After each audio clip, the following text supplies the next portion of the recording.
आदाब, मैं हूं इरफान शेख और आप देख रहे हैं जय हिंद जनाब। बहादुर सपूतों को जन्म देने वाली इस भारत भूमि की गाथा कौन नहीं जानता। इसने हमेशा ऐसे दिलेरों को जन्म दिया है जिन्होंने इस मिट्टी की इज्जत और वकार के लिए न सिर्फ अपनी पूरी जिंदगी कुर्बान कर दी, बल्कि मुल्क के दुश्मनों के लिए हमेशा काल बनकर रहे। सच्चाई और लगन के साथ वतन पर मर मिटने का जज्बा हमेशा दिल में जवान रहा। दुनिया जानती है कि सच्चे वीर मुश्किलों से घबराते नहीं, फर्ज को अदा करने में हिचकिचाते नहीं, डगर पर कदम डगमगाते नहीं, कोई भी धमकी मिले तो डरते नहीं, लालच मिले तो मकसद से हटते नहीं। उनका हदफ बहुत बुलंद होता है, किरदार ऐसा होता है कि तारीख गवाही देती है। अपनी पाकीज़ा मंजिल पाने के लिए लम्हों में सदियों की दास्तान लिख जाते हैं। उम्मीदों से सजे, इरादों की अटल, मुल्क पर गुरूर, मिट्टी से बेलौस अकीदत, तिरंगे से बेपनाह मोहब्बत लिए ये जवान जब अपनी जवानियां लुटाते हैं तो ज़मीनों आसमान भी आंसू बहाते हैं। लेकिन ज़रा सोचिए कि ऐसे अजीम सुरमाओं की कुर्बानियां सिस्टम का कैसे शिकार होती है। ये कितनी बार हमने बताया है और हुक्मरानों को जगाया है। आज फिर एक बार हम उन अंधेरों के खिलाफ उम्मीद की जलती शमा लिए खड़े हैं। कई रातों से जाने वतन सो चांद बुझे, हमें नींद उसी दिन आएगी जब देखेंगे आबाद तुझे।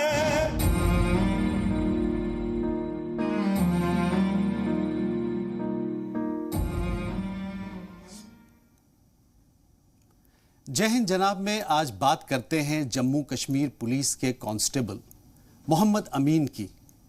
घर की जिम्मेदारियों के बोझ तले दबे शहीद मोहम्मद अमीन ने मुल्क की जिम्मेदारी को तरजीह दी और अपनी मिट्टी पर जान कुर्बान कर दी।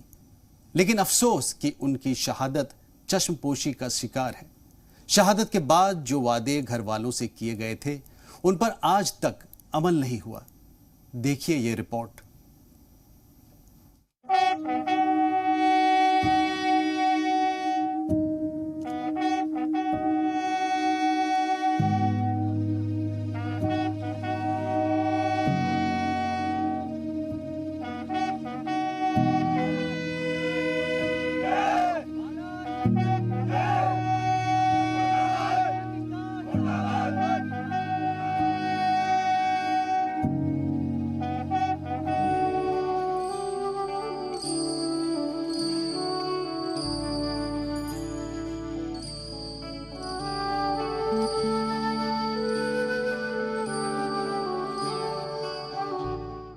नवंबर 2003 कांस्टेबल मोहम्मद अमीन और उनके कुनबे के लिए बहुत भारी दिन था।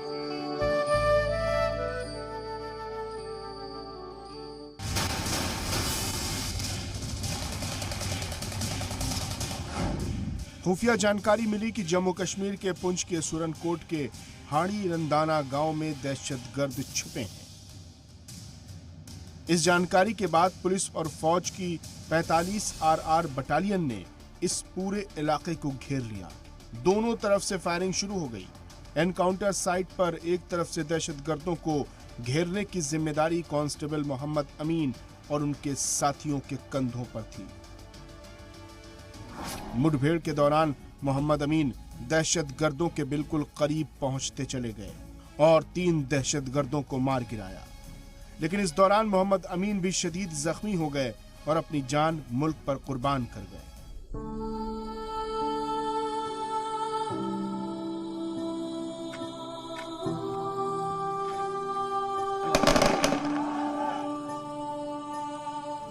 मगर अफसोस कि शहादत के बाद मोहम्मद अमीन के पसमंदगान चश्मपोशी का शिकार हैं। शहादत के वक्त जो वादे शहीद के घर वालों से किए गए थे वो पूरे नहीं हुए। वही सबसे बड़ी फैमिली का वही एक आदमी था। फादर बेचारे वो दुनिया से रुखसत हो गए। वो भी तो सारी जिम्मेवारी घर की उसी के सिर पे थी। तो फिर भी हमारे लिए क्या फ़ायदा, वो छोटी सी उम्र लेके शहीद हो गया, वतन के लिए गया। हमें और कुछ नहीं चाहिए। ये 2 बच्चे दरपदार हैं, सिर्फ हमें परेशानी है कि हमें हमारी कोई भी बात है ने वो हमारी पूरी नहीं हुई।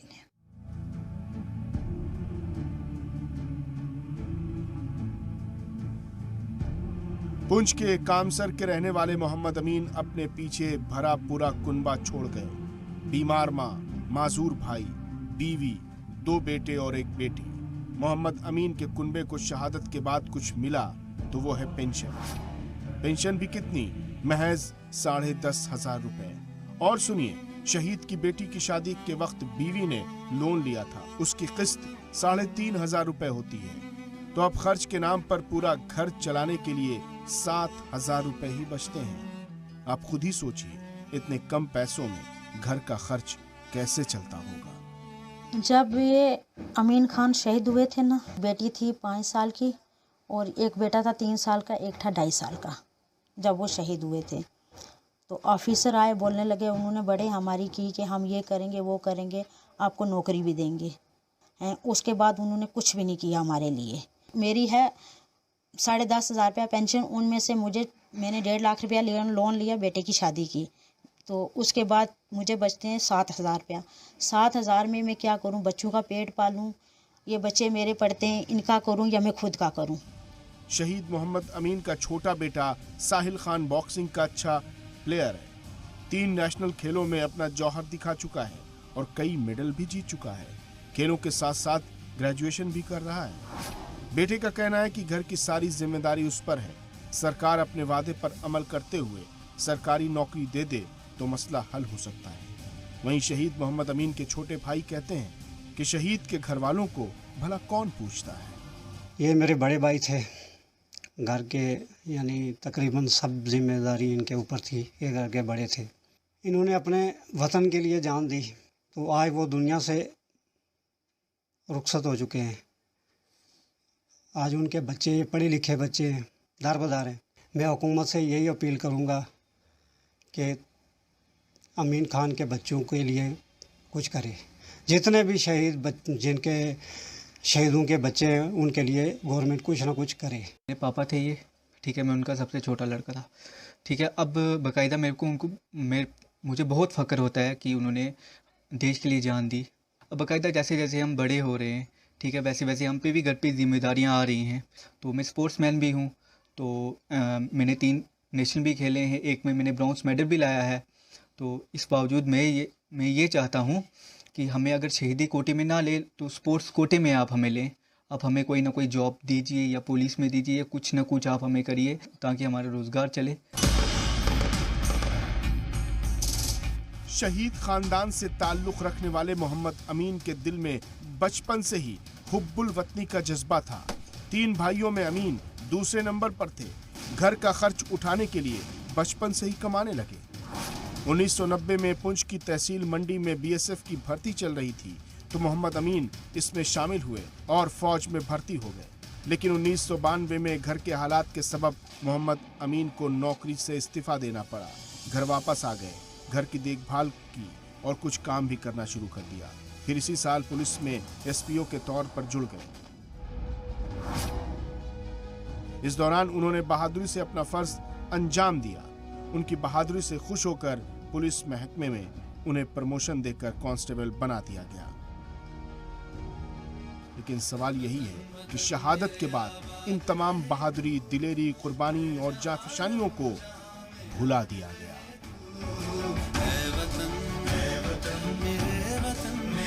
मोहम्मद अमीन खान आज से 18 साल पहले आतंकियों से लोहा लेते हुए शहीद हो गए थे। उनका परिवार आज भी सरकार की मदद के इंतजार में है और जो सरकार ने वादे किए थे उन वादों के इंतजार में है। कब सरकार उनके वादे पूरे करेगी? पुंछ से Ramesh Bali, G media. Thank you Ramesh Bali for giving us a great story. 18 साल हो गए हैं और आज भी जिन्होंने शहादत दी अपने मादरे वतन के लिए, उनके फैमिली में परेशानियां हैं, दुश्वारियां हैं। उनको रिलीफ देने के लिए ही इस प्रोग्राम को बनाया गया है। हमारे साथ गेस्ट जुड़े हैं ताकि हम इस केस को आगे तक ले जा सके, फॉलो अप कर सके और रिजल्ट ओरिएंटेड प्रोग्राम करें। मैं चाहूँगा कि शबनम गेस्ट को इंट्रोड्यूस करें, फिर हम बातचीत करेंगे। जी बिल्कुल। और इस खास प्रोग्राम में जो खास मेहमान हमारे साथ जुड़े हैं उनका तारुफ आपसे कराना चाहूंगे। हमारे साथ सुनील गुप्ता जी हैं, बीजेपी लीडर हैं, सुरजीत सिंह है, प्रेसिडेंट है, रिटायर्ड है पुलिस वेलफेयर लीग से, नादिया मीर है, सोशल एक्टिविस्ट है, अरशद मीर है, सोशल एक्टिविस्ट है। इसके साथ ही शहीद की फैमिली हमारे साथ मौजूद है और हमारे नुमाइंदे रमेश बाली भी हमारे साथ मौजूद हैं। आप तमाम लोगों का इस्तकबाल करना चाहेंगे इस इस्लाम पर। सबसे पहले मैं जानना चाहूँगा जो हमारे मार्टियर हैं अमीन साहब के फैमिली के पास, क्या आप हमारी आवाज़ सुन पा रहे हैं?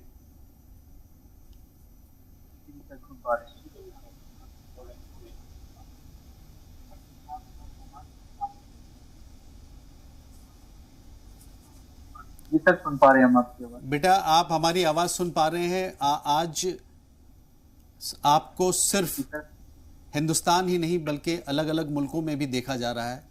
आप क्या कहना चाहते हैं भारत के हर सिटीजन से, जो नॉन रेसिडेंट इंडियन है, जो हिंदुस्तान से बाहर भी है, वो भी आपको देख रहे हैं, आप क्या कहना चाहते हैं?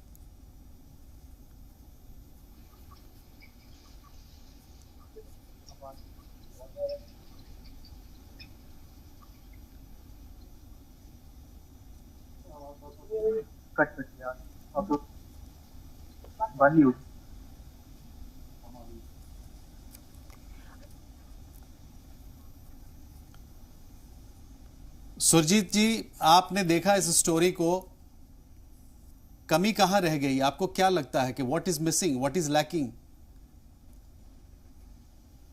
सबसे पहले मैं आपके आवाज नहीं आ रही जी असम को जो ये प्रोग्राम आपने शुरू किया है इसके लिए मैं आपको मुबारकबाद देता हूँ। और इसके साथ ही मैं रमेश भाई साहब जिन्होंने ये स्टोरी जो है ये कैप्चर की है उनका भी बहुत बहुत शुक्रिया अदा करता हूँ। और आप लोगों की वजह से ही हमारे जो शहीद हैं उनकी आवाज़, उनके कुंबा की आवाज़ जो है वो पब्लिक तक पहुंचाई जा सकती है। तो इसमें मैं ये कहूँगा कि अमीन शहीद जो थे वो पहले बीएसएफ में भर्ती हुए थे, लेकिन घर की कुछ मजबूरी की वजह से वो वहाँ पे ट्रेनिंग करने के बाद वापस आ गए और यहाँ पुलिस फोर्स जो है उन्होंने ज्वाइन की। और एक सिपाही होने के नाते उन्होंने हर जगह पे बहादुरी से मिलिटेंट्स के साथ लोहा लिया है और इसी तरह से अपने बहादुरी से लड़ते हुए 3 मिलिटेंटों को उन्होंने झंडम रसीम किया और उसके बाद वो खुद भी शहीद हो गए। लेकिन इस वक्त तक जो हमने उनकी फैमिली के से गिरफ्तार किया है और उनके पास हम गए हैं, उनसे उनकी हर बात जो हमने सुनी है उससे ये साबित हुआ है कि गवर्नमेंट ऑर्डर के मुताबिक इस वक्त तक उनके स्कूल, उनके नाम पे कोई स्कूल, कोई सड़क जो है वो नहीं नाम रखा गया है। इसके अलावा उनके जो बच्चे हैं वो उस वक्त छोटे थे लेकिन अब वो ग्रेजुएशन कर चुके हैं। उनमें उनका एक बच्चा जो है वो बॉक्सर है और उसने कई एक मेडल जो है वो भी हासिल किए हैं। तो मेरी यही अर्ज होगी कि सब कुछ देखते हुए, उनके घर के हालात को देखते हुए उनके एक बच्चे को कहीं पे एडजस्ट किया जाए ताकि वो शहीदों की फैमिली जो है वो अपना गुजर बसर कर सके। इसके लिए शुक्रिया। अभी Nadia Mir, are you there? क्या आप मुझे सुन पा रहे हैं? जी जी जी।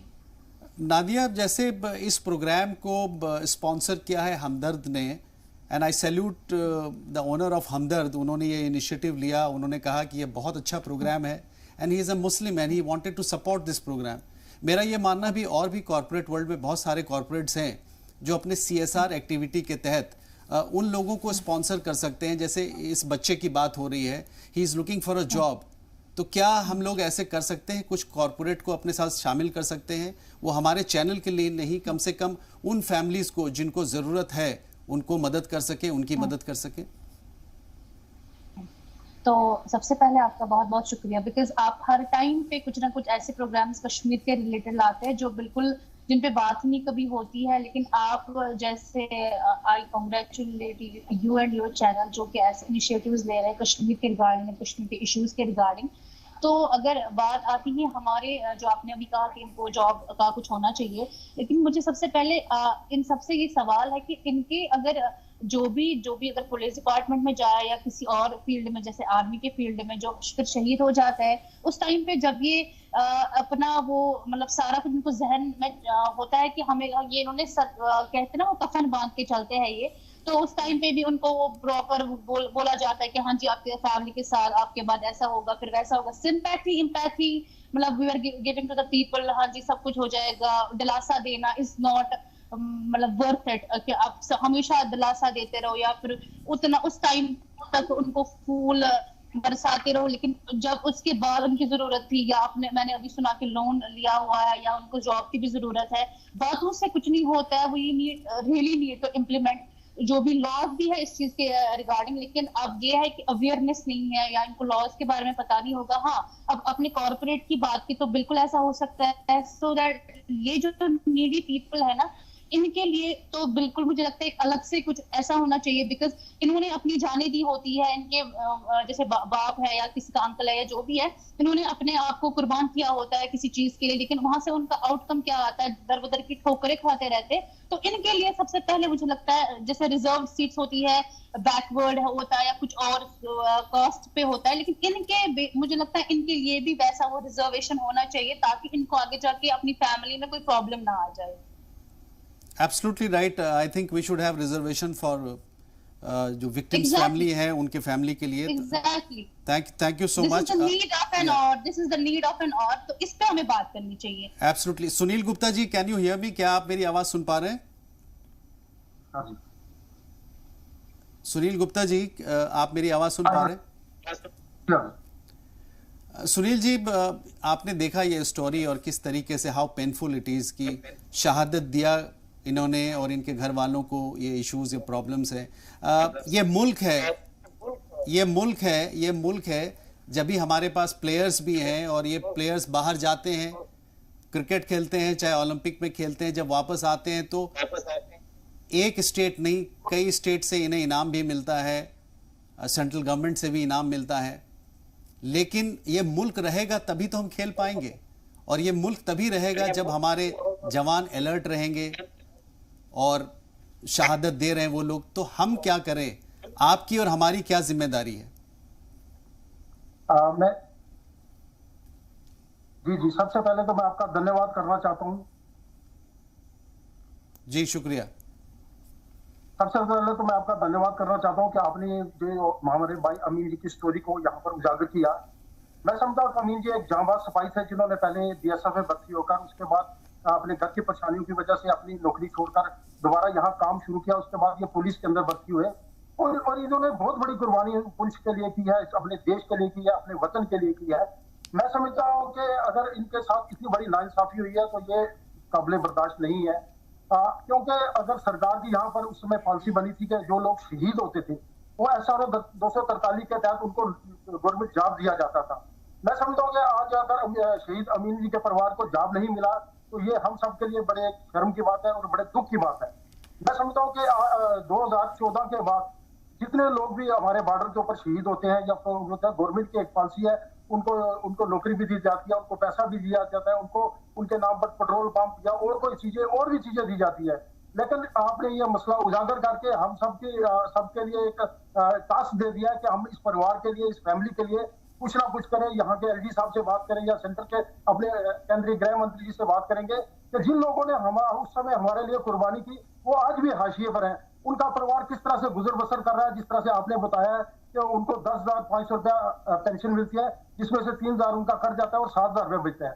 मैं समझता हूँ कि आज आपने भी हमें एक टास्क दे दिया है कि इस टास्क को लेकर हम आगे जाएंगे और ये पूरी कोशिश करेंगे इनको इंसाफ मिले।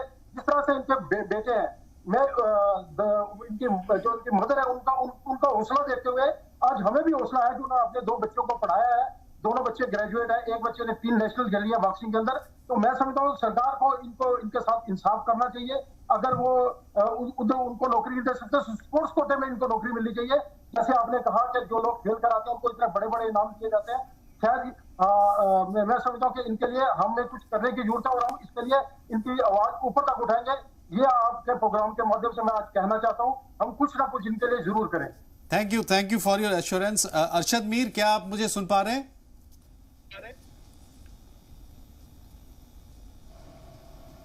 Arshad Mir, can you hear me? क्या आप मेरी आवाज सुन पा रहे हैं? I am here. जी, व्हाट्स योर फर्स्ट रिएक्शन? हम कैसे मदद करें इस फैमिली को? कहाँ कमी रह गई हमसे? जी, सबसे पहले मैं मुबारकबाद पेश करना चाहता हूं जो पूरा जो जी मीडिया नेटवर्क है, शुक्रिया अदा करना चाहता हूं। बार बार वो हर किसी को बोलने का मौका देते हैं इस प्लेटफॉर्म पर। तो मैं तमाम जो जितने भी मार्टियर्स हैं, those who are killed since from 1996 in Jammu and Kashmir in different militancy incidents, whether they are policemen or civilian or with connected any religious communities। तो मैं यही कहना चाहता हूँ, सबसे पहले अगर हम बात करें कि अगर हमारा फौजी जवान, चाहे वो जम्मू कश्मीर पुलिस से ताल्लुक़ रखता हो या BSF से ताल्लुक़ रखता हो या आर्मी से ताल्लुक़ रखता हो, जब वो अपनी जान गंवा देता है दुश्मन को मुकाबला करने के मौके पर, उसके बाद उनकी एक ख्वाहिश होती है कि उनका SRO बन जाए, ताकि उनकी जो फैमिली है, उनके जो बच्चे हैं, वो फिर से अपना गुजारा जो है वो गुजर बसर कर सके। लेकिन अगर हम आज की डेट की बात करें, आज की डेट में भी तकरीबन 200 के करीब जो SRO केसेस है वो अभी भी पेंडिंग है होम डिपार्टमेंट के अंदर। मरने के वक्त जब उस फैमिली से ये कहा जाता है, उनके बच्चे जो होते हैं जिन्होंने अपनी जान निछावर किए होते हैं, उस टाइम उनको यही कहा जाता है कि अभी आप मैच्योर नहीं है। जब वो मैच्योर जाते हैं तो तब उस वक्त उस डिपार्टमेंट में उसको कहा जाता है कि अभी नया कानून बनने वाला है। मेरे ख्याल से ये उन जो मार्टियर्स फैमिलीज़ है उनके साथ बहुत ज़्यादती होती है, क्योंकि उनका कमर जो है वो पहले ही टूट चुका होता है जब उनका बेटा जो है वो शहीद हुआ होता पहले ही। उसके बाद उसका जो माँ बाप जो है या भाई बहन जो है वो एक दफ्तर से लेकर दूसरे दफ्तर तक वो थक जाता है। उसकी जो ज़मीनें हैं, जायदाद है, वो तमाम वो एसेट अपना जो होता है वो बेच देता है। वो इसी फाइल के ऊपर। मीर साहब, आप इसको टेक्निकल फ्लॉ कहेंगे या पॉलिटिकल विल इज मिसिंग, क्या कहेंगे आप? जी, मेरे ख्याल से ये टेक्निकल प्रॉब्लम है, क्योंकि तो इसको ठीक करने की जिम्मेदारी किसकी है? जो ये सरकार की जिम्मेदारी है, बिल्कुल। जो होम डिपार्टमेंट है, हमारा जो पुलिस महकमा है, उनकी जिम्मेदारी है, ताकि कानून तो हर किसी के लिए है, लेकिन कोई राहत होनी चाहिए। ये जो मार्टियर्स फैमिलीज़ है इनके साथ इंसाफ होना चाहिए, ताकि इनके जो बच्चे हैं वो फिर से अपनी नौकरी करे, ताकि वो जो उनकी जो फैमिली है, उनके जो स्कूल का खर्चा है या घर का चूल्हा है, उसमें कोई दिक्कत ना आ जाए। इनिशिएटिव कौन लेगा? हम हिंदुस्तानी लेंगे तो या बाहर से लोग लेंगे? बाहर के मुल्क वाले लोग लेंगे या हम लोग लेंगे? इनिशिएटिव कौन लेगा? नहीं, हम ही को इनिशिएटिव लेना है। गवर्नमेंट ऑफ इंडिया को इनिशिएटिव लेना है। गवर्नमेंट ऑफ इंडिया को ये देखना है कि कैसे ये मुस्तकबिल में और मजबूत हो जाए। व्हेन? जी जेंटलमैन, व्हेन? कब? Time frame? जी, मेरे ख्याल से मेरे ख्याल से वक्त आ चुका है कि आप देख रहे हैं कि अभी जम्मू कश्मीर के हालात जो है वो दिन ब दिन ख़राब होती जा रही है। आप देख लीजिए, अगर हम एवरेज देखेंगे, रोज़ 4 अफराद यहाँ पर मारे जाते हैं, चाहे वो फ़ौज के साथ ताल्लुक़ रखता हो या सिविलियन हो, क्योंकि ये दिन ब दिन हालात यहाँ बढ़ती जा रही है। उसको मद्देनज़र रखते हुए गवर्नमेंट ऑफ इंडिया को देखना चाहिए ये जो फैमिलीज़ ये जो फैमिलीज़ जो बर्बाद होती है, इनका कुछ ना कुछ गुजारा होना चाहिए ताकि ये फिर से अपना जो रहन सहन है, अपनी जो लाइफ है, ये आगे बढ़ा सके। Shabnam, please go ahead. Nadia Mir से मैं सवाल लेना चाहूंगी। नादिया मीर, जिस तरीके से अभी अरशद मीर साहब ने भी यहाँ कहा कि 200 से ज़्यादा ऐसे केसेस हैं जो पेंडिंग है, उन पर काम होना चाहिए लेकिन उन पर नहीं हो रहा है। हम सियासतदानों से भी इस पर उनका मौक़िफ़ लेंगे, जानने की हम कोशिश करेंगे कि क्यों नहीं इस पर काम हो पाया। लेकिन मैं आपसे जानना चाह रही हूँ, आप सोशल एक्टिविस्ट हैं, एक बड़ा किरदार अदा करती हैं मुआशरे के अंदर, आपकी तरफ से क्या इनिशिएटिव लिया जाएगा इस मसले को लेकर? मैं सिर्फ ये मोहम्मद अमीन साहब के मसले की बात नहीं कर रही हूँ, इस तरह के जो तमाम मसले हैं उन पर आप किस तरह का इनिशिएटिव लेंगी? जी, जहाँ तक सोशल एक्टिविस्ट की बात है, मैं हूँ या काफी सारे लोग कश्मीर में काम कर रहे हैं, डिफरेंट चीजों पे काम कर रहे हैं, तो हमारा अगर हम इस चीज में आ जाएंगे या हम इस पे बात करेंगे तो कैसे काम होगा, या और मुझे लगता है उसके बाद से काम हो ही जाएगा। बिकॉज जब भी आप किसी चीज को मतलब लेते हैं ना, जब यूथ पावर आ जाता है किसी के साथ, जब यूथ जुड़ जाती है तो डेफिनेटली उसमें चेंज आता है, और वक्त कभी नहीं आता है, वक्त आपको लाना पड़ता है। तो गवर्नमेंट ऑफ इंडिया आपके घर नहीं आएगा, एक एक घर नहीं आएगा कि क्या मसला है क्या नहीं है। You have to take something, मतलब एक ऐसा स्टेप उठाना चाहिए जहां से ना आपको वो लगे कि हाँ अब रेजिस्ट हो जाएगा, कुछ ना कुछ चीजें इंप्लीमेंट हो जाएंगी।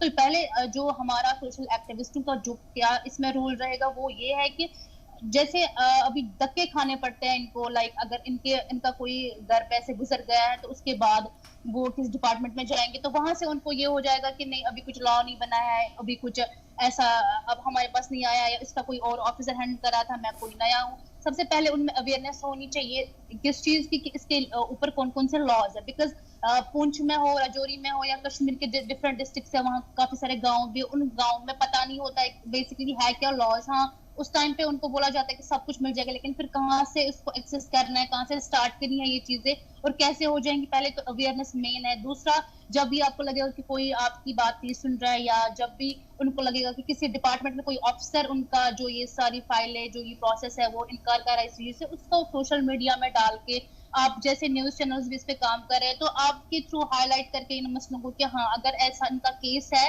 इन पे बात नहीं हो रही है, कहीं पे कोई ऑफिसर, क्योंकि मैं ये कहूंगी कश्मीर में क्या पूरे हिंदुस्तान में क्या मतलब आउटसाइड द वर्ल्ड भी करप्शन है, करप्शन तो हर जगह है। तो करप्टेड पीपल ऐसे होते हैं जो उनको मतलब उस चीज में बिल्कुल वो लीनियंसी छोड़ देते हैं, उधर ही छोड़ देते हैं, वो चीजें वो करते ही नहीं है। तो हाँ, उनको हाईलाइट करके फिर सोशल मीडिया पे डाल के वो सारे इनिशिएटिव्स अगर हम स्टेप्स ले जाएंगे तो मे बी इम्प्लीमेंट हो जाएगा, मे बी कुछ ना कुछ सुधार तो आ जाएगी, या इनको जो चाहिए वो इनको मिल सकता है। और दूसरा, हम डोनेट भी करते हैं चीजें अपनी ओर से, मैंने काफी सारा डोनेशन किया है ट्रस्ट को लेकर, तो वो भी कुछ चीजें होती है, मतलब लोग मिल जाते हैं, जुड़ जाते हैं, इनका वो वाला हेल्पिंग भी हम कर सकते हैं, क्योंकि हम हर चीज गवर्नमेंट पे तो नहीं छोड़ सकते, बिकॉज वो करेगा नहीं, कुछ उतना भी तो नहीं होगा, जॉब मिल सकती है लेकिन बाकी सारी भी बेसिक नीड्स होती है जो लोगों को भी हेल्प करनी चाहिए। उस टाइम पे ये बताना कि हाँ जी हम आपके साथ हैं, लेकिन एंड में फिर आप उनके साथ नहीं हो, बस टीवी पे दिखाने के लिए, अच्छा बनने के लिए कि हाँ आप कर सकते हैं, हम करेंगे, इनकी हेल्प करेंगे, लेकिन बियॉन्ड दैट भी एक जिंदगी है, तो उसके बाद भी आपको उनकी हेल्प करनी चाहिए। गवर्नमेंट ऑफ इंडिया तब तो है ही उनका जॉब प्रोसेस देखना या बाकी सारी चीजें, लेकिन अब बेसिक चीजें जो होती है जो एक गुडविल में आप कर सकते हो, अब करना चाहते हो लेकिन कर नहीं पाते हो किसी रीजन से, लेकिन करनी चाहिए ऐसी सारी चीजें, बिकॉज उसने जान दी होती है मतलब देश के लिए, या मतलब अपनी फैमिली को छोड़ के चला गया होता है, या फिर उसका वो फैमिली वाला जो मतलब होता है वो हेड ऑफ द फैमिली चला गया होता है, तो गुडविल में ही अगर आप कुछ करें तो ज्यादा बेटर रहेगा। बिल्कुल। सुरजीत सिंह साहब, आपसे भी मैं जानना चाहूंगी, अभी मोहम्मद अमीन साहब का, शहीद मोहम्मद अमीन साहब का हम जिक्र कर रहे हैं, हम पूरी कोशिश करेंगे, जी सलाम इस प्रोग्राम को बहुत आगे तक लेके जाएगा और हम पूरी कोशिश करेंगे कि हम उस शख्स तक, हर उस शख्स तक पहुंचे जो इस तरह की परेशानी में मुब्तला है, हमारा मकसद यही है। लेकिन हम ये समझना चाह रहे हैं कि जब हम ये प्रोग्राम लेकर आए हैं और ये केसेस निकलकर सामने आ रही हैं, क्योंकि अधिकारियों की तरफ से लोगों को पता नहीं होता है क्या रूल्स है, क्या लॉ है, जैसा समझाया जाता है वो लोग वैसा समझ जाते हैं और इस तरह की परेशानी से दो चार होते हैं। तो इन लोगों को अवेयर करना बहुत जरूरी है। अगर आप लोग इनके साथ खड़े हैं तो इनकी जो परेशानियां हैं वो दूर हो सकती हैं, लेकिन मॉनिटर करने की जरूरत है। Surjit Singh ji, your reaction please. हाँ, ये बात ने ठीक कहा है।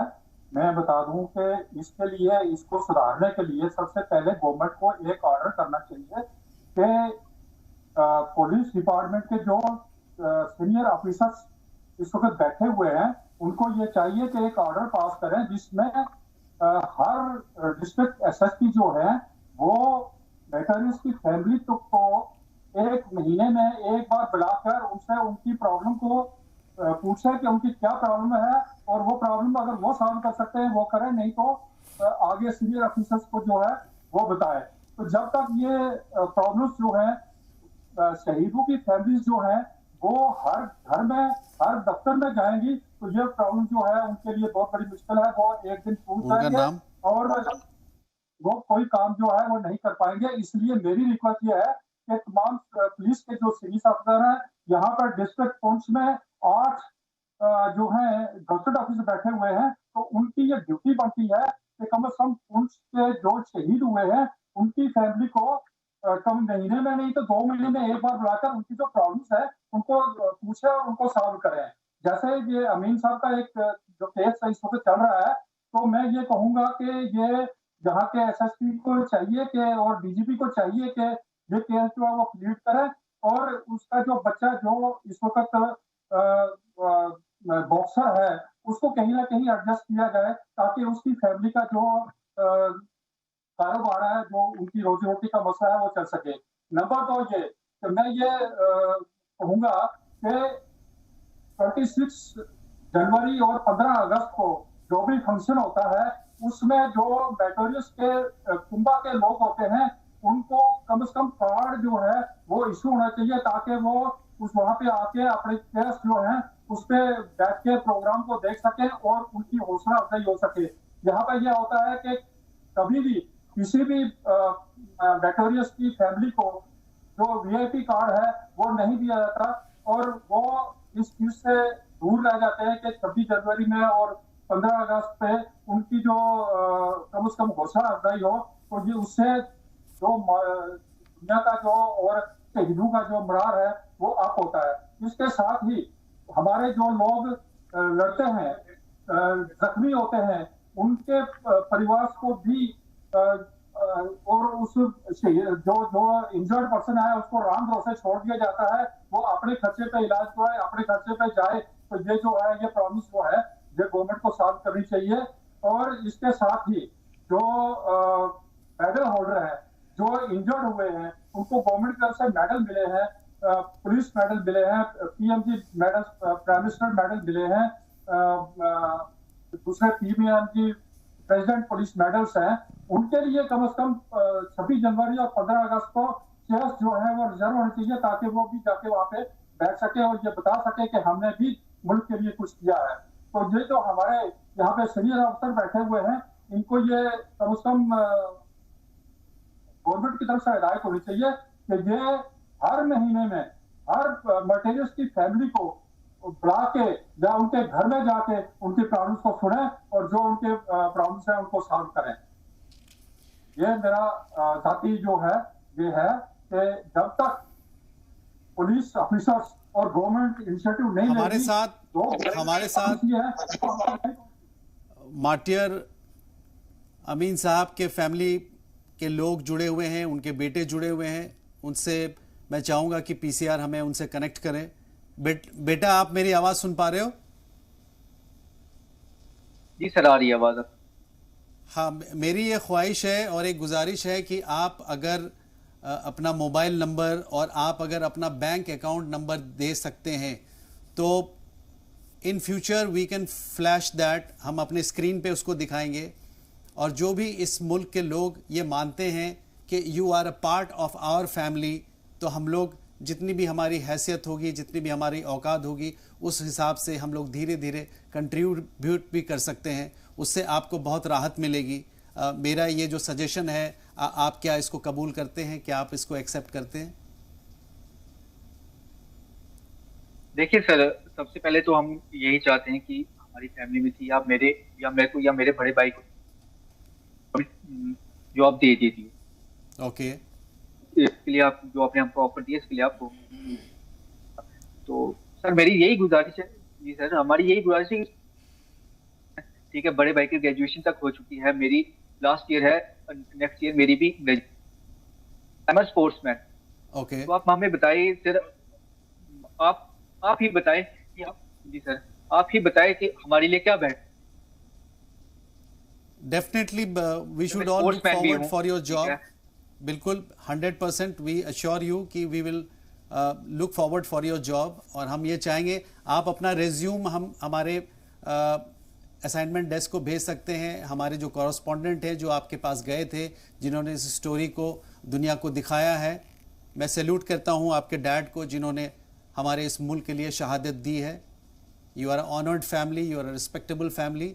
और हम ये चाहते हैं कि आप अगर अपना रेज्यूम भेज सकें तो उसको आप प्लीज़ ईमेल कर दें या व्हाट्सअप कर दें। We will try our level best to get you a job.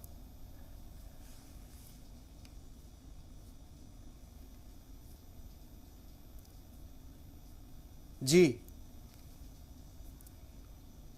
Nadia, आप कुछ कहना चाह रहे थे? हाँ जी सर, मैं ये कहना जी मैं यही कहूंगी, आज तो आपने एक फैमिली को मतलब दुनिया में वो कहते हैं हाईलाइट, मतलब हमें भी पता चला, शायद हम भी अवेयर थे, लेकिन ऐसी फैमिलीज बहुत सारी है कश्मीर में, दूर फॉर फ्लंग एरियाज में है। ऐसे लोग काफी है मतलब जिनको पहुंच नहीं पाती है चीजें टाइम पे, या जिनको चाहिए भी होती है, जिनकी फैमिलीज में भी शहीद हुए, चाहे फिर वो BSF में थे या आर्मी में थे या कोई पुलिस डिपार्टमेंट जो भी, तो उन तक भी ये हेल्प होनी चाहिए, या उनके मसले भी सुनने जाने चाहिए, या मतलब एक ऐसा ग्रुप होना चाहिए जो इन सारे केसेस को देखे। मैंने पुलिस डिपार्टमेंट के अभी इससे पहले 2 मेंबर से मैंने बात की थी, SHO 2 से मैंने कहा था कि क्या ऐसे केसेस कितने आपके पास आते हैं जो आप हमें बताएंगे कि क्या वाकई में ऐसा हो रहा है या इम्प्लीमेंट नहीं हो रही है चीजें, या कितने केसेस आते हैं आपके पास SRO केसेस वाले जिनको अभी तक हेल्प नहीं आई है। तो उन्होंने भी कहा कि हाँ, डिले इसमें बहुत ज्यादा होता है, हेल्प तो हो जाती है लेकिन डिले काफी हो जाता है। अब गवर्नमेंट ऑफ इंडिया या जो भी हमारे मिनिस्टर्स रह चुके थे, उन्होंने क्या इस चीज को लेकर किया तो वो पूरे कश्मीर को ही पता है। तो उस चीज के, लेकिन जब वोट की बारी आती है या जब भी किसी चीज की बारी आती है तो हमेशा हर कोई बोलता है कि हम आपके लिए वो करेंगे, ये सब करेंगे, बाकी चीजें करेंगे, चाहे वो कोई भी गवर्नमेंट हो। लेकिन जब भी काम करने का टाइम आता है, कम से कम इन चीजों में कम से कम ये तो बेसिक चीज है, ये हमारे मुल्क को बचाते हैं। तो Nadia absolutely we agree with you. लेकिन एक चीज मैं ये जरूर कहना चाहूंगा कि justice delayed is justice denied. एक छोटा सा ब्रेक लेंगे, ब्रेक के बाद फिर हाजिर होंगे, कहीं जाइएगा नहीं, देखते रहिए जय हिंद जनाब। कुछ सवाल हैं, कुछ तीखे सवाल हैं जो शबनम पूछना चाहती हैं। हमारे गेस्ट सुनील गुप्ता जी जुड़े हुए हमारे साथ। Shabnam, the floor is yours, please ask, go ahead. Sunil Gupta ji, मेरा सवाल आपसे इसलिए है क्योंकि आप नुमाइंदगी करते हैं आवाम की, लीडर है आप बीजेपी से, ठीक है, आपकी जिम्मेदारी और ज्यादा बढ़ जाती है अगर आपके पास इस तरह की आसपास इस तरह की स्टोरी आपके पास मौजूद हो तो। अब तक आप अवेयर नहीं थे, मान लिया, लेकिन अब ये परेशानी आपकी नजर में आ चुकी है, आपके जहन में आ चुकी है, आपके सामने आ चुकी है। आप मुझे बताएं, इस मसले को लेकर LG ऑफिस आप कब जा रही हैं और इस मसले को लेकर आपकी क्या स्ट्रैटेजी होगी, कैसे आवाज बुलंद करेंगे मोहम्मद अमीन साहब की फैमिली के लिए? ऐसा है कि इससे पहले जो बॉर्डर के ऊपर हमारे लोग रहते थे वो शहीद हो जाते थे, तो यहाँ डिप्टी कमिश्नर उनको 5 या 10 हजार या 50 हजार देते थे। लेकिन जैसे ही हमारे इलाके के अंदर लोग शहीद हुए तो सेंट्रल गवर्नमेंट ने एक पॉलिसी बनाई, उनको 5 लाख रुपया और SRO 243 के तहत जॉब दिया गया। ये तो सिविलियन लोगों को मिला है। इससे पहले जो हमारे जो सिविलियन मिलिटेंसी के अंदर शहीद हुए, तो जिन्होंने SRO 243 के तहत जॉब नहीं लिया, उनको 5 लाख रुपया मिला है। लेकिन मुझे बड़े दुख और तजुर्बे के साथ कहना पड़ता है कि हमारे भाई मोहम्मद अमीन के साथ इतना बुरा हुआ कि उनको आज तक उनको कोई पूछा नहीं गया। आपके माध्यम से ये जो मसला हमारे डेरे गौर आया है, जो आज हमें लगा है कि इसके लिए तो हम करेंगे ही करेंगे। और भी जो लोग बाकी हैं, चाहे वो हमें LG साहब के पास जाना पड़े, चाहे वो सेंट्रल के गवर्नमेंट के पास जाना पड़े, कहीं भी जाना पड़े, इनको लेकर इनको हक दिलाने के लिए जो इन लोगों ने हम लोगों के लिए कुर्बानी की। सुनील गुप्ता जी, कब जा रहे हैं आप ऑफिस? कब जा रहे हैं आप ऑफिस? एक टाइम बताइए आप। इसी हफ्ते जाएंगे। ठीक है, आपको फॉलो करेंगे हमारे रिपोर्टर। अगर आप नहीं गए तब भी आपसे सवाल करेंगे, आप छोड़ेंगे नहीं हम, आपकी जिम्मेदारी है ये। अरशद मीर साहब, इन लोगों ने हमारे लिए कुर्बानी की है। बिल्कुल। अरशद मीर साहब, सोशल एक्टिविस्ट हैं आप। आपने अभी इनके बेटे साहिल खान की आपने अभी उनका बाइट सुना कि उन्होंने क्या कहा। हमने उनसे कहा कि हम आपकी मदद करेंगे, आप अपना अकाउंट नंबर दे दीजिए, फोन नंबर दे दीजिए। लेकिन उस नौजवान का ज़मीर आपने देखा, उसे मदद पैसे के तौर पर नहीं चाहिए, उसे अपने हुनर के तौर पर, अपनी काबिलियत के तौर पर एक अदना सी जॉब चाहिए। आप समझिए, वो नौजवान लड़का वो कह रहा है कि उसे इज्जत की नौकरी चाहिए। क्या करेंगे आप? बिल्कुल, मैं ये बताना चाहता हूँ कि पहली बात ये है कि जिस नौजवान ने इस मुल्क के खातिर अपना जान दिया, और मुझे नहीं लगता है कि हम उसके लिए कुछ फाइनेंशियली कुछ सपोर्ट करेंगे, क्योंकि ये गवर्नमेंट ऑफ इंडिया को देखना है। हमें ये देखना है कि सिस्टम कहाँ पर ख़राब है, सिस्टम कहाँ पर कमज़ोर है। उसको मीडिया के ज़रिए प्रेशर करना है कि जो ये मामलात है, जो एसआरओ के साथ जुड़े जो मसाइल है, उनको हल करना चाहिए। मुझे नहीं लगता है कि किसी को फाइनेंशियली की ज़रूरत है। जब हिंदुस्तान मीडिया आपके साथ है, अरशद मीर साहब, जी सलाम आपके साथ है, शहीदों की फैमिली के साथ है, जी सलाम, इसलिए हम ये खास प्रोग्राम लेकर आए। आपकी तरफ से क्या रद्द अमल होगा, आपकी तरफ से क्या इनिशिएटिव लिया जाएगा, आप ये बताएं मुझे।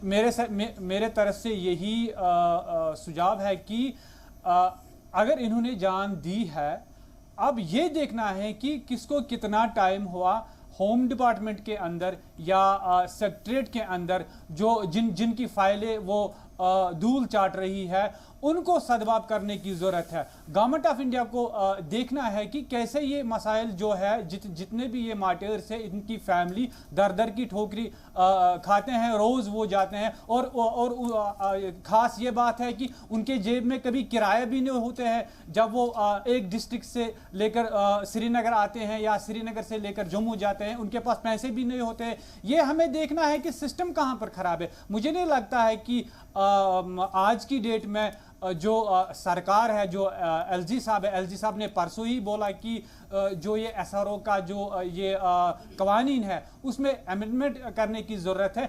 मेरे ख्याल से अमेंडमेंट जितनी जल्दी हो सके, ताकि ये जो तमाम जो फाइलें हैं, एसआरओ की फाइलें हैं, ये जल्द से जल्द हल हो जाए। कब जा रहे हैं आप इस मसले को लेकर? आप अपनी तरफ से आप एक छोटा सा ब्रेक लेते हैं, ब्रेक के बाद फिर आएंगे और इस मसले पे बात करेंगे। एक कंस्ट्रक्टिव रोल प्ले करेंगे मीडिया द्वारा, जो एक कंस्ट्रक्टिव रोल है उस पे ध्यान दें। वेलकम बैक, आप देख रहे हैं जय हिंद जनाब। अभी मीर साहब कह रहे थे कि मीडिया को एक प्रेशर ग्रुप के रूप में काम करना है, उन्हें प्रेशर देना है। मैं ये एश्योर करना चाहूँगा आपको कि मीडिया का काम सिर्फ प्रेशर ग्रुप देना नहीं है। एक जर्नलिस्ट, एक प्रेस वाला, एक मीडिया वाला सिर्फ एक जर्नलिस्ट नहीं होता है, वो एक सिटीजन ऑफ दिस कंट्री है, इस मुल्क का एक सिटीजन है। उसकी एक मॉरल रिस्पॉन्सिबिलिटी है, उसको उसे फुलफिल करना है, उससे वो बच नहीं सकता। इस देश को उसे जोड़ना है, ये भी उसकी जिम्मेदारी में आता है। इस मुल्क को और मजबूत बनाना है, ये भी उसकी जिम्मेदारी है। इस देश को जोड़ना उसकी जिम्मेदारी है। मैं इसको बहुत सीरियसली कह रहा हूँ इस बात को। वो इस चीज़ से बच नहीं सकता है। तो इन सारी बातों पे हम बात कर रहे हैं, चर्चा कर रहे हैं, और हम अपनी मॉरल रिस्पॉन्सिबिलिटी से भाग नहीं सकते। सिर्फ प्रेशर बिल्डअप करना हमारा काम नहीं, वो तो करना ही है, that's part of your duty, वो हम करेंगे। अब मैं चाहूँगा कि शबनम कुछ पूछ रही थी, एक बहुत महत्वपूर्ण सवाल पूछ रही थी, please go ahead, ask your question. Rashid Mir साहब से मेरा सवाल था, मैं जानना चाह रही थी कि तमाम मसलों पर हमने बात की है, आप मुझे ये बताइए कि आप कब जाने वाले हैं, मुझे एक टाइम फ्रेम आप बता दीजिए, ताकि अगर वो फुलफिल नहीं होता तो फिर हम आपसे बात करेंगे बाद में।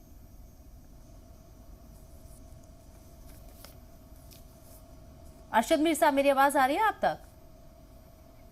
जी जी जी जी जी। मैं आपसे ये जानना चाह रही थी कि आप अपनी जिम्मेदारी निभाने के लिए कब जा रहे हैं?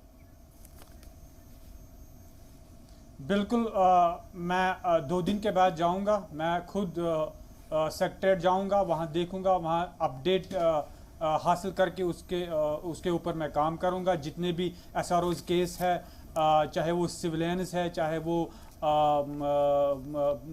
पुलिस वाली की जो फैमिलीज है, जितने भी SROs है, मैं उस पर काम करूंगा जरूर। इन्होंने 2 दिन का टाइम लिया है, इन्होंने 2 दिन का टाइम लिया है, 48 आवर्स का इन्होंने टाइम मांगा है। 48 आवर्स के बाद 101% यहाँ के असाइनमेंट से या डेस्क से आपके पास फ़ोन ज़रूर जाएगा। आमिन साहब के फैमिली हमारे साथ जुड़े हुए हैं, उनके भाई जुड़े हुए हैं। क्या आप मेरी आवाज़ सुन पा रहे हैं भाईजान? क्या आप मेरी आवाज़ सुन पा रहे हैं भाईजान? जी हाँ सर, सुन रहे हैं। अस्सलाम वालेकुम, मे गॉड ब्लेस यू। जी हाँ, अल्लाह की रहमत और बरकत आपके ऊपर, आपके पूरे परिवार के ऊपर, पूरे जम्मू कश्मीर के ऊपर बना रहे। हम हमेशा ये दुआ करते हैं। आप क्या कहना चाहते हैं, प्लीज कहें। सर मैं बस इतना ही कहना चाहता हूँ कि मेरे भाई 18 साल के बाद हमें फक्र महसूस होता है जब हमें जब लोग हमसे पूछते हैं कि भाई आपका भाई कैसे कैसे, हम बोलते हैं जी वतन के लिए उन्होंने जान दिया, हमें फक्र महसूस होता है। लेकिन साथ साथ में सर तो देख के हमें थोड़ा दुख जरूर महसूस कि उनके लिए कुछ हुकूमत ने कुछ भी नहीं किया। आज पढ़े लिखे बच्चे रोडों पे यानी बेरोजगार ही हैं।